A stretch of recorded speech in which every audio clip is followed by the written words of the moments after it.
Thank you very much. Well, first, thank you for inviting me. Thank you. Thanks, Jerry and Alan, for this opportunity to talk to you today. It is a pleasure to be here. Was just said that my presentation will be done in English. I know that you are in good hands with Alain and Jean, and hopefully you can follow me easily.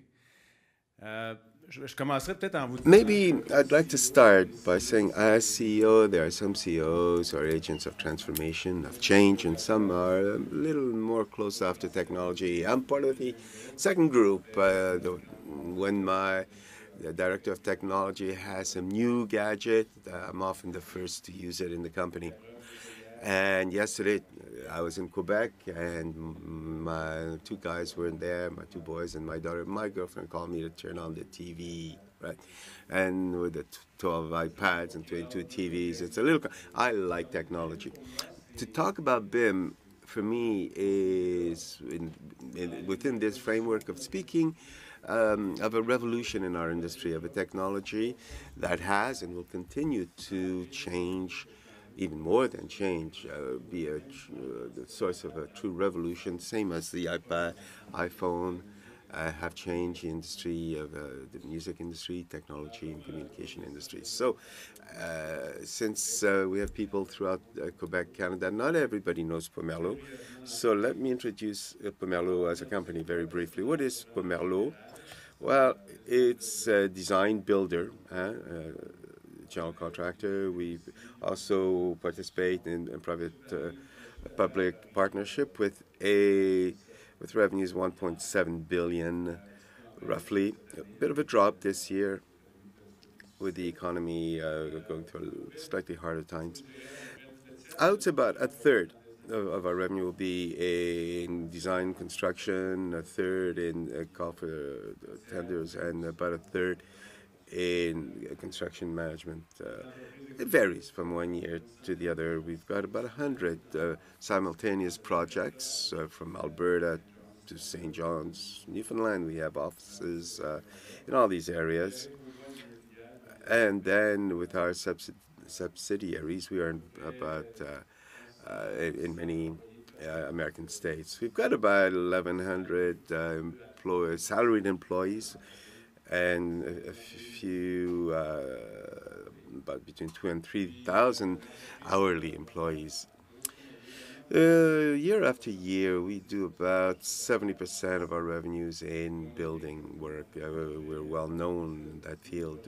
We try to organize projects of great complexity, not necessarily of a great scope. So it varies from 1 million to 500-600 million in terms of cost. But we try to work on a complex project, because when it's too simple, then the competition is higher, and we can't stand that as much in the hospital environments, condos, hotels, office buildings, institutional buildings, prisons. It's very varied with regards to the market in the regions. About a third of our revenues will be in civil engineering. I mean, we're talking about bridges, for example, and energy. We always do about 8 to 10 renovations or new bridge projects, infrastructure. Also, in terms of engineered structures and maritime works in Quebec. And we have a Nelson as a company which is specialized in dams, tunnels, and pipelines. So what I would call heavy civil.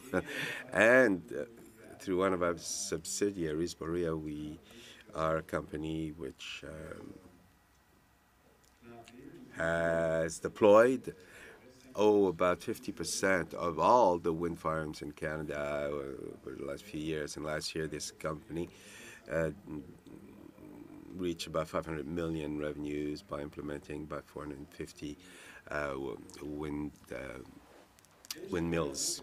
So what's BIM at Pomerleau? Well, it is an absolute priority. It's not just a sales pitch, quite the contrary. it is also a sales pitch. It's something that enables us to stand out, but it's clearly an absolute priority. In fact, if I wanted to motivate the high potentials or future leaders of my organization, I would simply have to say that we turn our backs to BIM. That great way to demotivate them and ask them to leave the company pretty much. If you want to keep your people, your young people, the ones who are motivated with an eye to the future, you have no choice. Turning my back to BIM in my mind and everything that will follow, it's not a slow death, it's a rapid death. And so it's a total commitment.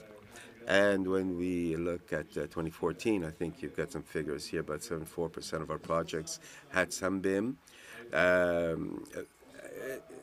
Or partly BIM. For example, a series in Mirabel was done in part in traditionally and the more complex ones with pits and different works where coordination was greater, that we would model part of the project to get some advantage for our client. So we've got 16 BIM permanent employees, and they're Nakan and Denova, which will be one of our presenters today. About 50 users, and that increases on a daily basis. We've got about 50 daily users of BIM who can manipulate these instruments, and at least 100 of consumers. We're talking superintendents, foremen, and so on. And I don't include here all the subcontractors who are working exclusively now with the technology, and they're paperless out on the field. So for us, every new project is a new project which starts in a new technology. We finish the old projects with the old technology, and the new ones we start with smart use and online. No longer with paper unless it's a very simple project, which is a small part of our revenues anyway. If we look at the evolution of CAD for the construction entrepreneur, back to my father's day and the 60s, 70s CAD, we can say that the architect was really master of it all. And the beauty of that era is fine.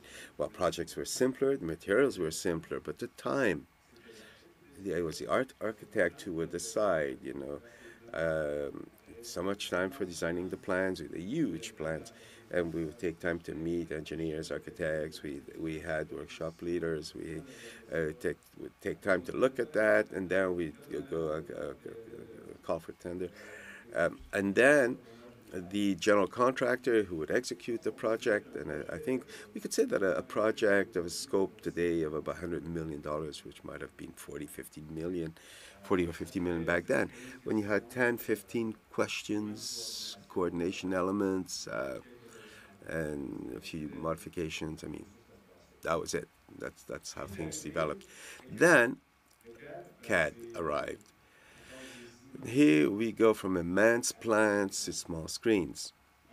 We invent new words, new buzzwords. Fast track, today, fast track, flash track, they don't exist because a construction project of 15 months before, everybody would compete to try to do it in 10 months, and the other would say, well, 9 months, and the other say 8 months. So what would happen? Everyone, the architects, the engineers, the design in isolation. We don't have time to coordinate. We've started digging, and the design is still being done. So we had a new vision, architecture developed. I mean, the materials became more complex as well, in such a way that we ended up in a completely hellish period. For the general contractor, what we were experiencing was incredible complexity. I mean, normal project is 3, 4, 500 RFIs. We'd work with drawings. We had people out in the fields to modify plans every day, because every day there'd be new plans that needed to be incorporated into the new one, and we generated a whole bunch of changes for our industry. The word change, which hardly existed in the 40s, 50s, 60s, became the standard. It became a matter of reputation, and it really came on the backs of the entrepreneurs we had really a hellish time where the superintendent, person in charge, became a superhero because he had to compute a whole lot of things in his system to try to coordinate constant modifications that were due to this lack of initial coordination because of the shortage of time. Which brings us to what I call today the pre-BIM period or post-CAD period. It's back to the future in a way. It's Martin McFly who comes back to BIM. It's Pomerleau that comes back to BIM. But quite clearly, we're going back 20 years. We improve coordination, we improve communication. For me, it's a true revolution in our industry. And with Ivanka, we were at a BIM Summit in San Francisco, an ORCAD Summit a year and a half ago. We were told that, let's say 3-4 years prior, 95% of sales of AutoCAD were done were to architects. In 2013, at the end of 2013, 89% of AutoCAD sales were done to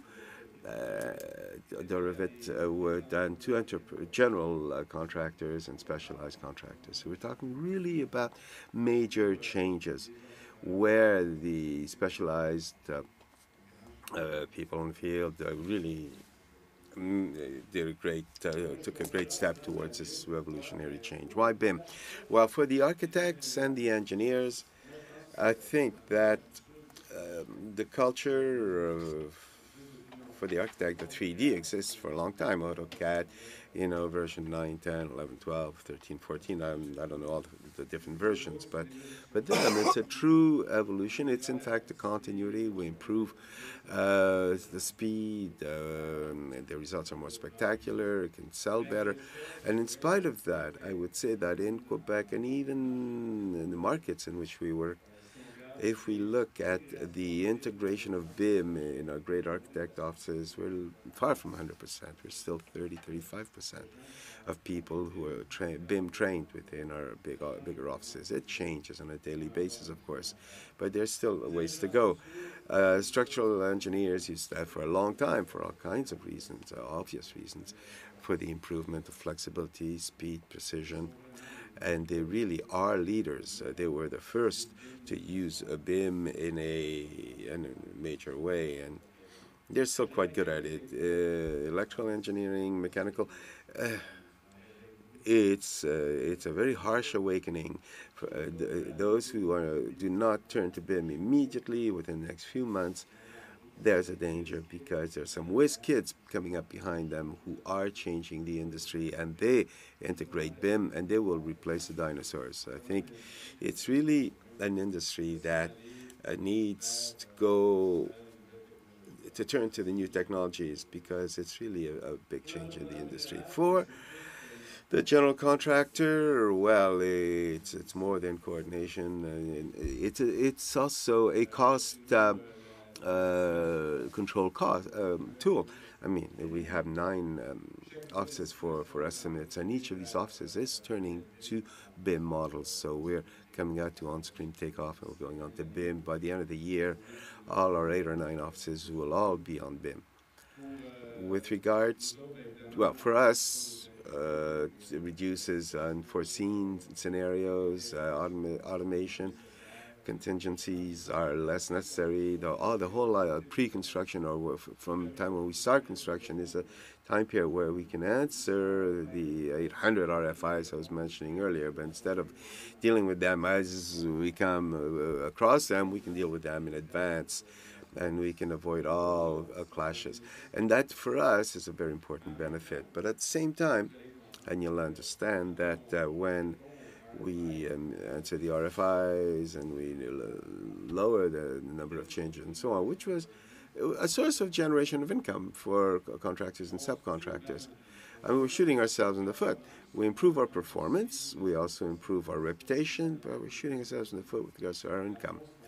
In fact, what we do is we give that advantage directly to the customer for his benefit and for the well-being of our industry as a whole. I think that a BIM for a customer as an investment, I think you'll have an investment presentation this afternoon on the Quebec Colisée, or Place Belle, which we just got. It's a return on investment 20 for 1. You invest $1 in BIM, you get a $20 return.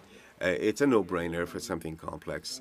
For a 900 Maisonneuve or Hôtel La Montagne, it's about 9 to 10 to 1. For Walmart, it might be 1.25 to 1 or 1 to 1 as a proportion. But complexity makes it that ROIs are enormous for the customer. And we're turning also to, it continues. BIM is the beginning of a revolution, and I'll come back to that in a few minutes. In fact, for the owner, the advantage, as I was saying, well, he benefits for cost optimization.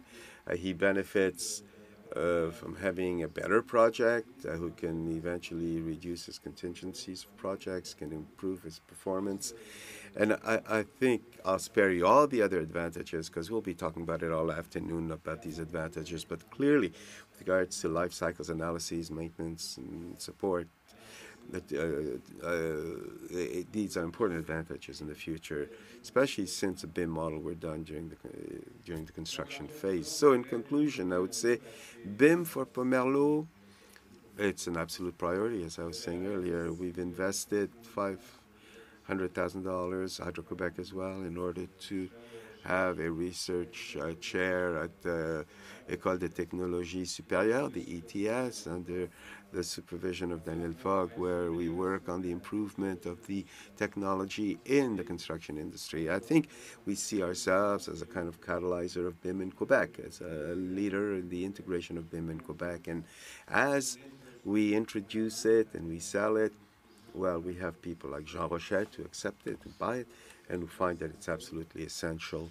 And all of that under the direction of Ivanka and at the Nova, I think, as you'll see later, who is a PhD, our leader, our BIM champion. And I think that is really a top brass in that area in Canada. And for us, it's also an opportunity for us to bring together, integrate, not coach, it's too strong a word, but we integrate all specialized contractors, suppliers, we integrate those into our BIM model. And I think for us and other players in Quebec, we are integrators in a way, or people who really catalyze the implementation of BIM in Quebec. What's the next step? What's coming up for BIM? Well, it's the lean. We already have projects that are either pre-lean, partly lean, or integrated project delivery IPD. We're going towards prefabricated, even more so in our industry.